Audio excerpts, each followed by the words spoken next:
gamers, if you think you have what it takes to survive in a world that's been destroyed, then you might want to check out Maximum Apocalypse. In this game, you will take on the role of one of the various survivors, each who have their own health stats and unique abilities and their own unique set of cards, and you will go around the board exploring various locations and trying to scavenge for different types of resources along your way.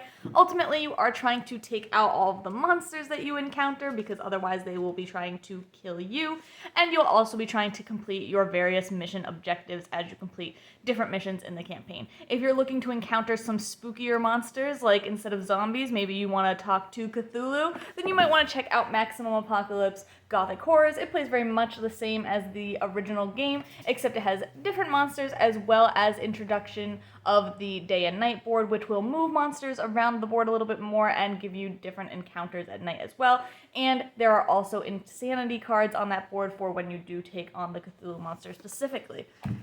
Overall, I thought that this game created a really interesting experience. It is a fully cooperative game. You are working together to try and complete your mission objectives.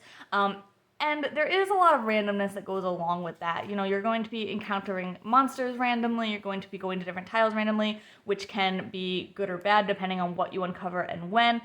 Certain things will make you stop or give you monsters if you decide not to stop. Certain things will heal you though, or give you different cards which might be helpful to you along the way.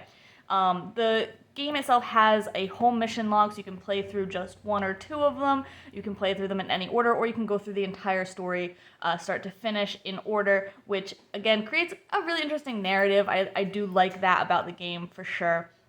And the two different boxes also have their own individual narratives, which is nice, so you're not just playing through the same thing with a different theme on it. It is a little bit of a different experience. But again, back to that randomness, I do think that kind of hurts the game in some experiences, because you're just kind of at a loss for what to do sometimes, because you're just like, there are so many monsters out, or, you know, we're already starving and we're just not drawing the cards that we need in order to kind of give us a leg up in any of the situations, which can be really frustrating.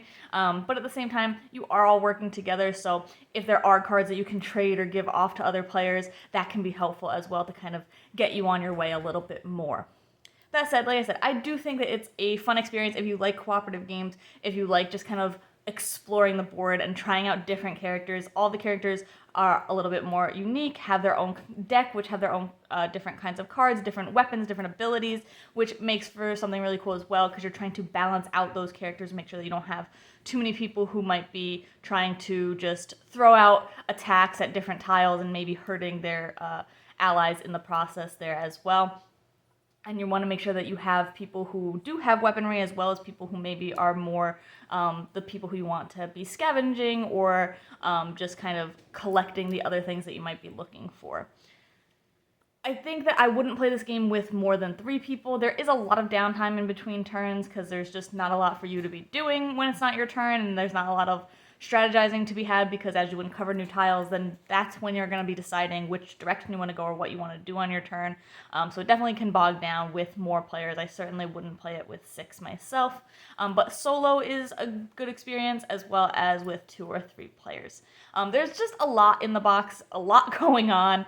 It's hard to kind of capture it all in a succinct way, but if you like this style of game, this cooperative nature, exploration, and just kind of going with the flow of what's going to come out from random card draws and things like that, then you'll probably enjoy this game, as long as you like that apocalyptic theme. I think it does do the theme really well. But you can check out my full review on the blog today to see if this one's for you.